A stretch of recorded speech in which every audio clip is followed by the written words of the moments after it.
Something's off. I refuse to do any work for free. Normally I would have said that and hightailed it out of there. He said it himself. Contract finished. Money collected. Gojo was supposed to be dead, and even if he wasn't, that wasn't Toji's problem anymore. He knew something was wrong with staying.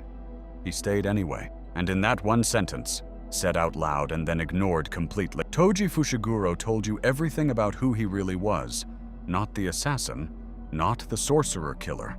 A man who could not stop, even when he knew he should. Today, I want to talk about a character with maybe a handful of episodes of screen time, who leaves the kind of mark that stays with you long after the credits roll. Because behind the reputation, the title, that completely unbothered expression in every fight, there is something much quieter underneath. Toji Zenin was born with 0 cursed energy. In the Jujutsu world, that is not just a weakness, it is a verdict. Your worth is your technique. The Zenin clan didn't wait to see what he'd become.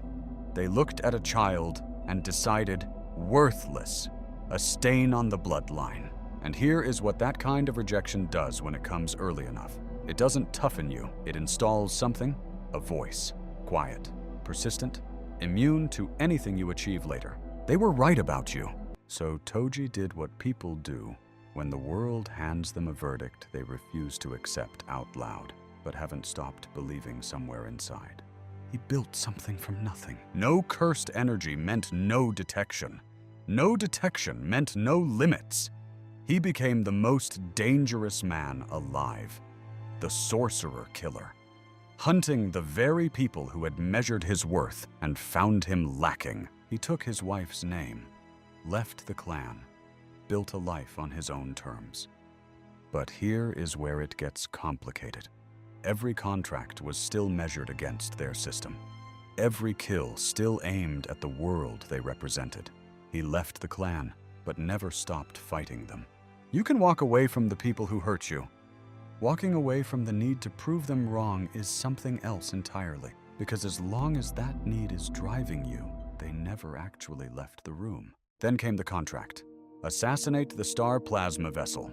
Stop the merger with Tengen. Clean job, good money.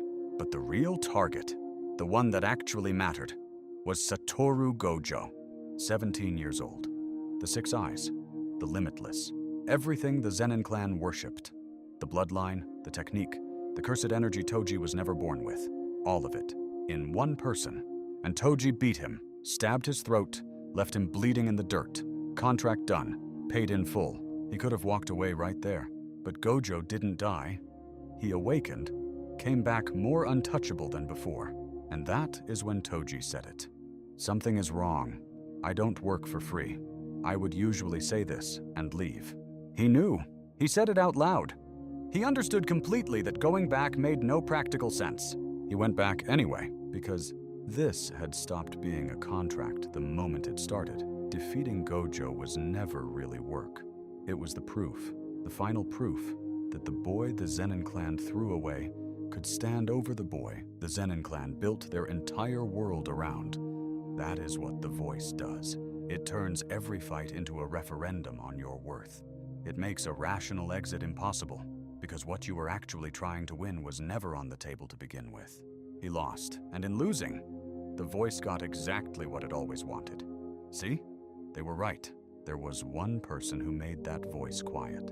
His wife. The only person who looked at Toji, not the assassin, not the sorcerer killer, and stayed anyway. When she died, he stopped trying, gambled, drank, took contracts for money he immediately wasted. The perfect image of a man who has decided nothing matters. But that isn't freedom. That is what happens when caring has already cost you everything once, and you decide the safest thing is to never reach for anything again. He sold Megumi to the Zenin clan, a child carrying the 10 Shadows technique, the very power the clan worshipped. People call it cold. I see a man so convinced he was the worst thing that could happen to his son, that leaving felt like the kindest thing he could do. Years later, Toji comes back. Granny Ogami drags his body into the Shibuya incident. But Toji's will is so absolute, his heavenly restriction so embedded in every instinct that he overwrites the vessel entirely. He comes back as himself, and the first thing he does goes straight for Dagon, a special grade, cursed spirit, the most dangerous thing in the room. Not because anyone ordered it, not because it was strategic, because it was the strongest thing available. And Toji Fushiguro, dead, resurrected, no memory of who he is, could not be in a room with the strongest thing available and walk past it. That is how deep it ran. He finds Megumi, grown, powerful, carrying the exact technique the Zenin clan built their identity around. He raises his weapon, and Megumi says his name.